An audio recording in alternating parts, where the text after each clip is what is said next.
Bonsoir, moi c'est Enzo et je vais vous présenter le projet Dungeon Master du groupe 12. Le jeu dispose de deux interfaces distinctes, l'interface terminale, brute et efficace, et l'interface web, graphique et interactive. On commence par explorer la version terminale.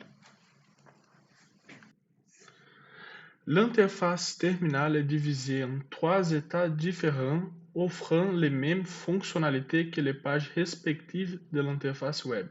L'état d'accueil est utilisé pour la création, la suppression et l'accès au jeu. L'état du jeu sert à éditer la disposition du donjon et à configurer les vagues d'ennemis. Enfin, l'état d'exécution est utilisé pour visualiser la simulation du jeu étape par étape. Dans l'état d'accueil, vous disposez de quatre options. Si vous entrez le numéro 1, vous pouvez créer une nouvelle partie en tapant simplement son nom. Ici, nous allons créer un jeu appelé Create Test. Maintenant, pour accéder à ce jeu, vous devez entrer 2 pour obtenir la liste de jeux existants. Ici, vous pouvez voir qu'on a 4 jeux: Delete Test, DFS Test, BFS Test et le jeu Create Test. Maintenant, pour accéder à ce jeu, vous devez entrer 2 pour obtenir la liste des jeux existants. Ici, vous pouvez voir qu'on a déjà 4 jeux: Delete Test, DFS Test, Create Test et BFS Test. On va accéder au jeu Create Test. Voilà. Et si nous retournons au menu et sélectionnons 3, nous revoyons la liste. Pour supprimer le jeu Delete Test, on tape son ID et voilà, le jeu était supprimé. Nous sommes maintenant dans l'état d'édition du jeu. En haut, vous pouvez voir l'idée du jeu et votre budget actuel. La grille assis représente le labyrinthe. Les points représentent une tuile vide, les I est le point de départ et le F est la destination finale. On sélectionne l'option 2 pour configurer la grille. Ici, on peut ajouter ou retirer des tuiles. Je veux ajouter un obstacle. Je sélectionne un pour ajouter une tuile. On ajoute une piège pour augmenter la difficulté. Nous allons placer une mine laser en 2,3. Notez que les pièges consomment votre budget. Vous voyez maintenant un L sur la grille. Si nous avions besoin de dégager un passage, on utilise l'option 2 pour retirer tuile. Maintenant, il nous faut des ennemis. Sélectionnez l'option 1 pour configurer la vague. Actuellement, on n'a aucun héros. On ajoute un en sélectionnant l'option 1. Nous pouvons également décider du comportement des héros. Sélectionnez l'option 3 pour changer de stratégie. Le terminal propose 3 algorithmes: le BFS aléatoire et le 2FS. Choisissons un pour la recherche en largeur afin que les héros jouent intelligemment. Une fois la grille prête et les héros préparés, on sélectionne l'option 3 pour commencer le jeu. Cela lance l'état d'exécution.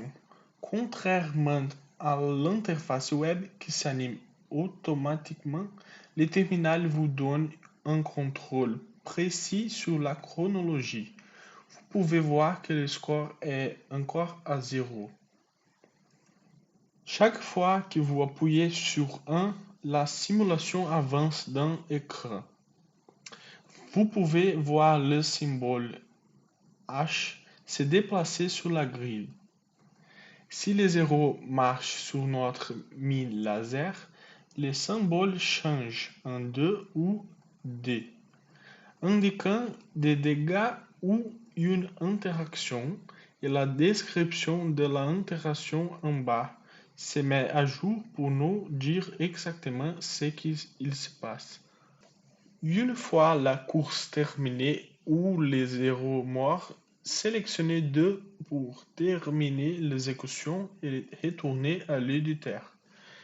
Et voilà le cycle complet du terminal Dungeon Master. On peut maintenant quitter l'application en sélectionnant l'option 4. Bienvenue dans l'interface web de Dungeon Master. Cette application reprend la logique robuste du terminal que nous avons vu précédemment, mais l'enveloppe dans une interface graphique interactive et intuitive. On commence ici sur le tableau de bord principal. Ici, vous retrouvez tous vos donjons sauvegardés. Pour commencer une nouvelle aventure, on n'a plus besoin de commandes textuelles. On va accéder à la section de nouveaux donjons pour créer le jeu web démo. Le jeu est créé. L'interface nous permet de gérer nos parties en un clin d'œil. Par exemple, si je souhaite nettoyer ma liste et supprimer ce vieux donjon, voilà, c'est fait instantanément. Chargeons maintenant notre nouvelle partie web démo en cliquant sur Continue. Nous voici dans la phase de mise en place. L'écran est organisé pour une efficacité maximale.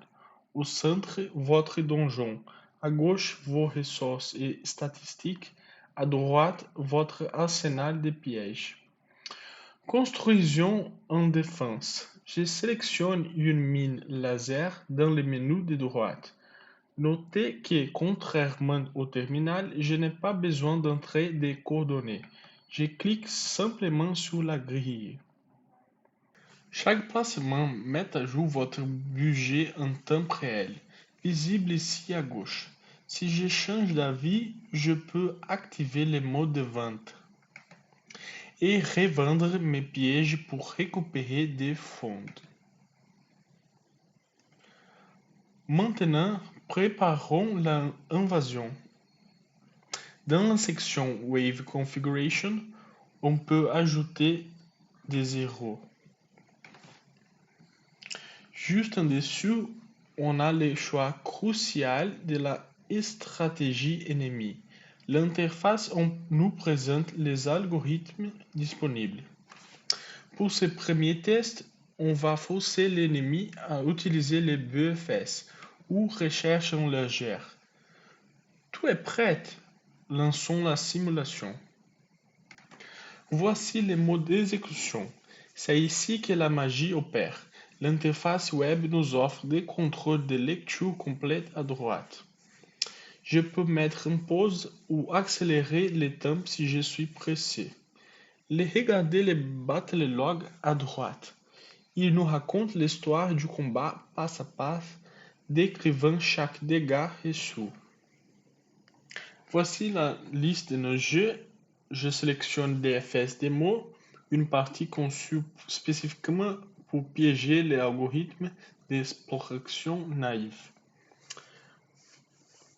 La stratégie est réglée sur DFS, Depth First Search, c'est la recherche en profondeur.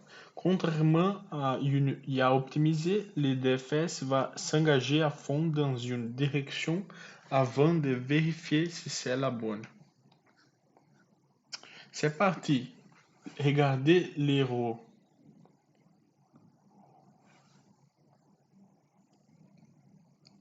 C'est la signature du DFS. Il explore la profondeur d'une branche jusqu'à être bloqué.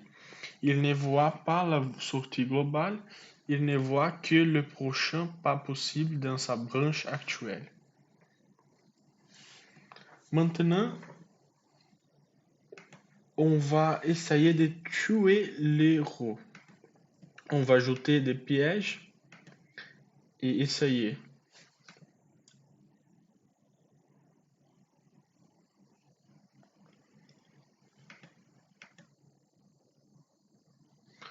On peut voir que le héros il est mort, donc les pièges marchent. Merci d'avoir suivi cette démonstration.